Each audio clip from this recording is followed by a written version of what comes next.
We need your support. Click the like buttons below. Now onto the video. Welcome to readtheticker.com. Today we're going to focus on the Wyckoff change of behaviour. Or some refer to it as change of character. Now, the behaviour in the market is determined by the order type, the size of the order, and the available demand of supply at the time of the order. 98% of the time, the market behaviour is determined by the very large players. Not you and I, not the retail trader, not people under 10 million, just the big boys. So we're watching their footprints.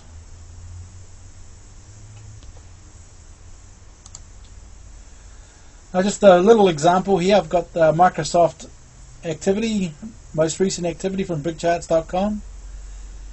Here we have a bar type A, where we have average volume, average spread. This is normal activity going on here. There's less stress in the market. People who want to buy and want to sell, they get it done. No problem whatsoever. We've got B. What's actually happened here is that a large order's come into the market, and it's a buy order, and the big guys, they'll go to a broker and say, listen, I want to buy 10 million shares, or most likely 100 million shares over a period of time, and they want to get it the best possible fill they can. So they say, I don't want to pay any more than $87, and the market's bouncing around between 85 and 86. So what they do for a period of a day or 2 or 3 days or even a week, they try to execute this order over time, and the broker gets paid a bonus for how low they get an average price. So a big order comes in, it's a big large activity from the market players, and it's going to cause a larger volume, it's going to cause a wider spread. So it's a bit more intense. There's a big player in the market. Bar type B shows that activity, that bigger boys are doing a bit more work compared to what's going on in A. A is just a normal, not very large footprints. B is a little bit larger footprints, bigger orders executed, a bit of excitement, something's going on. Now, bar type C is intense, extreme activity where a lot of players are logging in big orders. They're allowing a wider spread to find supply. They're putting in big orders to buy. They can't get filled, so they widen the spread up. The brokers are doing the best they can to get the order filled with a big supply coming in. The market's moving up and down just to get the orders filled. So this is intense market activity. The volume is high, the spread is wide, because the brokers can't get the orders filled at that supply. They want them filled now, so they've got to go wider in the spread, or the bid and ask. They've got to go up and down the level 2 screen to get the order filled. So C is intense activity. Now I've got marked here the dull activity. This is where there's no large orders coming in. Little stuff has been done. The volume is low or it's below average. Price range is low. Not much happening. So we have to intensify, but understand that we get a average activity, we get intense, extreme activity, and then we just get dull activity. And it's determined by the type of demand and supply coming in from the order types. I just want to refresh ourselves when Richard Wyckoff talks about change of behaviour. We've got here we've got some behaviour coming in here. This is an accumulation chart where more buying would come in, so he's got lots of supply coming in, and then demand would come in, wide range activity. We get a period of phase B, which is lots of shakeouts and working out who's in charge with his accumulation and distribution going on. This is working out what's going to determine the nature of the cause. And once the cause is determined to be accumulation, the demand takes over, and change of character once again would carry on. For example, the change of character, change of behaviour, it would be average, intense, above average, or dull. So this is where the change of behaviour fits into the Wyckoff logic. Of course, you could look at distribution patterns, reaccumulation patterns, and also redistribution patterns. So change of behaviour, understanding what type of market activity is going on in a chart, is important for the retail trader to understand what sort of activity the big players are doing. What are their big footprints doing? What's going on? Is the market quiet or active? Is it intense or whatever? So you have to understand how the big players are moving the market. And as a retail trader or as a small trader, that is very, very important. Let's go into some examples. Right, here we have a Apple chart, price and volume, daily chart. And what I want to show off here we have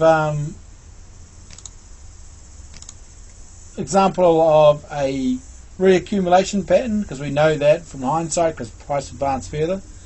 I want to highlight the activity. Here we have extreme activity going on with price action, so the volume is high.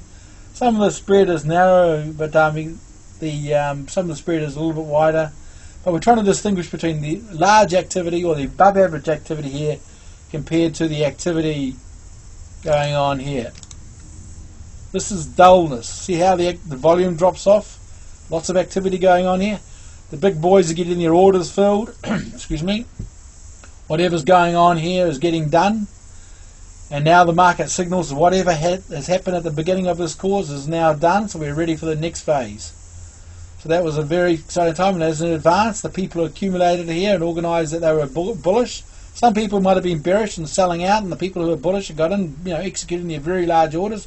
The big players are getting organised here. Like I said, it dulls down, so that signal to the rest of the market that when they mark the price up, there's nobody going to be in its way. So when you mark up price, they don't want to get large orders coming in.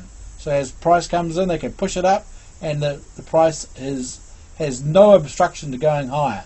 The dullness here signaled to the market that what has to be done in their cause was already done. So all those orders that had to get executed over a period of days and weeks was done. The market was now clear to go higher.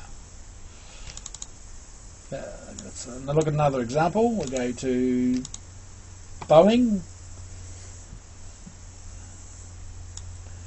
Okay, we had a very large cause built over a year and a half. The best causes, quite frankly, are 9 months to 18 months long. And here we have lots of activity, lots of gyrating price action, shakeouts, punches back up, falls back down, high volume spikes, lots of activity going on. The big players are really showing their footprint and getting themselves organised. Some people are sellers, some people are buyers, some people believe it's going higher, some people are taking profits and going short. But what actually happens here, we have lots of activity. Okay, over here, lots of activity, and then we have lots of activity, and then we get this kind of dullness. I'm sure price does a little bit of a shakeout here, but you see all the high volume spikes, and then volume just dries up. And in these months here, that says to the market. Obviously, we have a cause here. That says to the market, whatever has been organised, as the buyers and the sellers, they're going shorts, or whatever. Whoever's getting their position ready, the market is done. It's ready to move. So they're determined here that all the selling is done. The people believe it's ready for the markup, so they start punching it up because they've got no obstruction from players out there who are going to get in the way and marking this price up. Because they've accumulated hundreds of millions of dollars, 100 millions of shares of stock float. They don't want to spend, execute their selling their stock float when price goes up to get rid of the supply. They want to mark it up when they're in charge, so they know that demand is going to overcome supply in the markup. Right? So first they have to shake everybody out, work out what everyone's going to do. The dullness comes in. That's a kind of a signal, because notice it's over 6 or 8 weeks. So that means anybody who's going to sell, they've already done it. Right? So the people who control this, and every stock has a few banks behind it, because there might be 2 banks behind the Boeing stock, there might be 3 banks behind the Apple stock, and what have you. They all sort of share the clearing of it. So once again, activity, intense activity, followed by a period of dullness in a cause, allows the stock to be marked up, because the big players know that everybody who has organised their trades have now executed and ready to act for the next phase. And there we go to another one. HMI, this is a more recent one. We all know about the gold stock rally. This stock went from 50 cents all the way up to $4.50. Big demand poured in here. I'll better show the volume. Lots of the volume went from near nothing to double or triple as you came in here. Lots of big players, market, getting involved here. It's getting their orders done. More volume, more swings. And as you notice here, we have lots of activity. Here's the activity phase. Hang on, go a bit wider on that. Here's the activity. And then we get this sort of period of weird dullness. and we're just starting to get some volume coming, and it's breaking the, jumping the creek or breaking the resistance. You see that? Bit of a minor sign of strength there. So this is another example of the big boys organising their positions in their portfolios. They're selling stock, they're buying stock. Those are short, they're getting short. Those are whatever they're doing, they're adjusting portfolios. Because the big boys, to accumulate 150 million shares or whatever is available in the stock float, it's got to take time to shake out the weak hands and to get what they want to accumulate, because they just can't buy what they want in a day. I understand Warren Buffett took 2 or 3 years to build up a position in Coca-Cola. So these boys are trying to organise a rather large portfolio exposure in these stocks, because they can't really buy them under 50 cents or a dollar. They can only buy them in a certain height. So they're governed by their own rules and what have you. But as you can see here, I can conclude lots of activity, lots of swings, lots of up and downs to shake out the weak hands, the buyers in charge. We've got some dullness here, which shows me most of the activity that was supposed to be done has been done the last 18 months, and now we're getting ready for a markup. So I'm pretty bullish on HMY. And one more, Johnson & Johnson. Another example, rather large cause. Yeah, where are we? Lots of activity going on here. And then we get this sort of dullness period here. But we do get some sort of shakeout action here. So once again, same argument, large cause, sideways pattern, testing the upper ranges, testing the lower ranges, trying to hit stops, trying to get large orders filled. The big boys are really adjusting their positions, trying to get more stock float out of those people who can't hang on.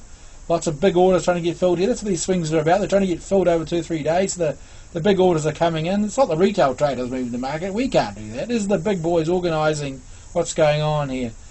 And there's a period of dullness. Look, there's hardly any movement here. The volume gets pretty stagnant. It's pretty flat, pretty average.